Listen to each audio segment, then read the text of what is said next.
It's 5 a.m. in the morning as George Malaya sets off to go fishing for his daily catch.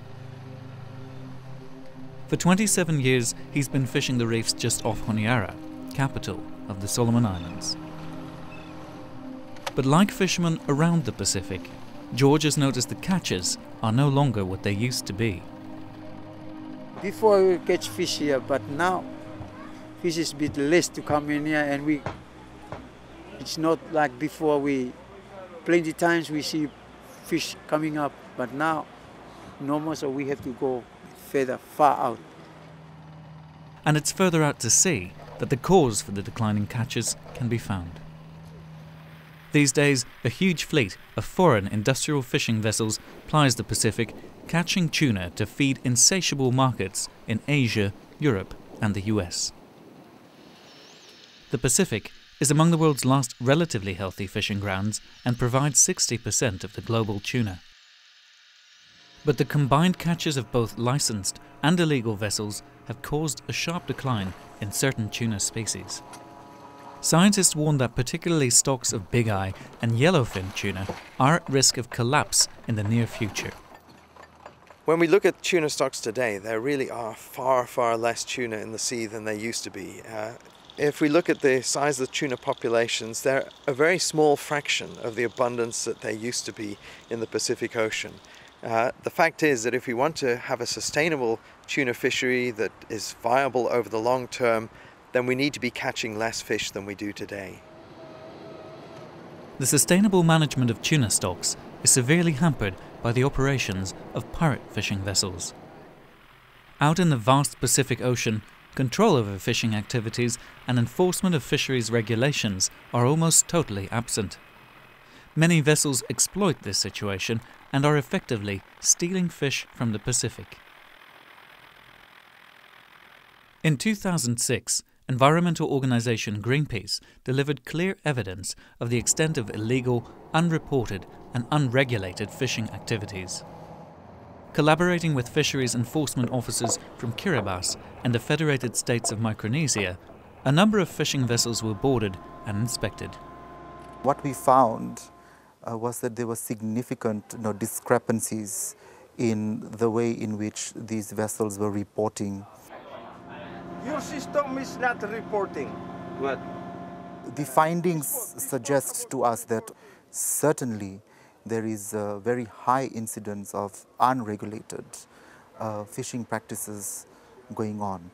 And all of this points to the fact that the current or the existing monitoring, compliance and surveillance systems are totally ineffective. At present, the Pacific tuna fishing industry is not just unsustainable, it's also unfair. For many Pacific Island countries, tuna is the most valuable, if not the only resource they have. But in this $3 billion industry, most of the money is made outside of the region. Only around 6% of the revenue flows back to Pacific Island countries in the form of access fees from fisheries agreements.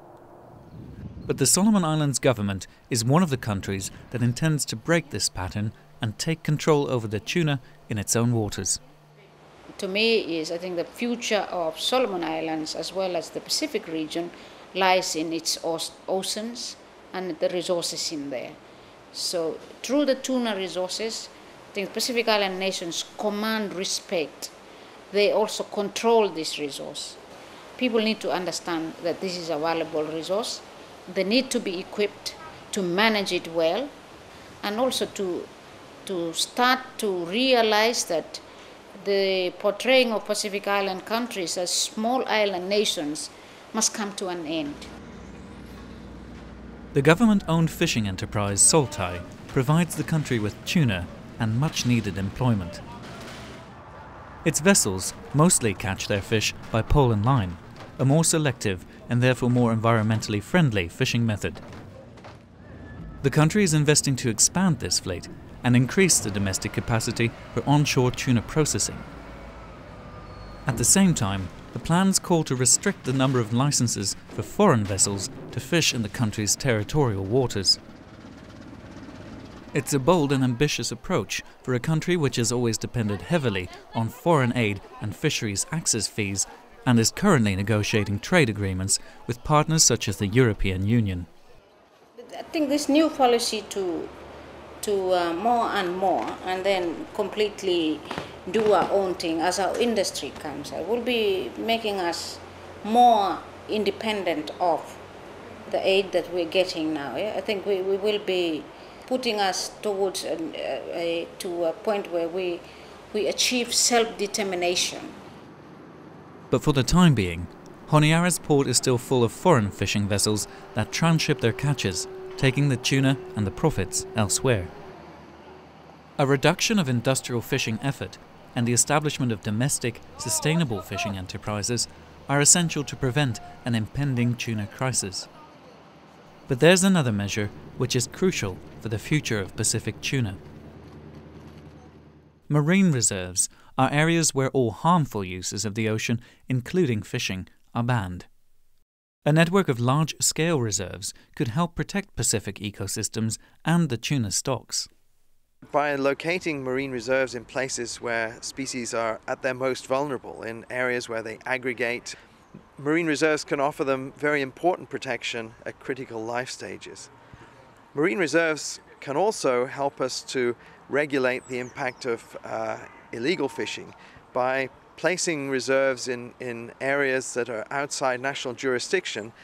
It may be possible to give protection to these populations so that when they enter national waters, they're going to be sufficiently abundant to provide a benefit to the nations that are committed to managing them properly. Marine reserves mean fewer areas for fishing, but outside of the reserves, more and bigger fish can potentially be harvested. The Pacific is a vast and diverse area, but the measures needed to save Pacific tuna require a drastic and concerted political approach. The Pacific Island countries need to unite to take ownership of the resource that rightfully belongs to them. It is the key resource for the Pacific Islands. It is in serious trouble. If they don't do anything now, then there's going to be a very bleak future for the Pacific Islands, economic ruin and disaster for Pacific peoples. Back in Honiara, George Malaya motors a small catch back to shore. Others have given up fishing and are buying fish discards off the vessels in port. George's future and that of fishermen around the region depend on the political decisions for a fair and sustainable management of tuna in the Pacific.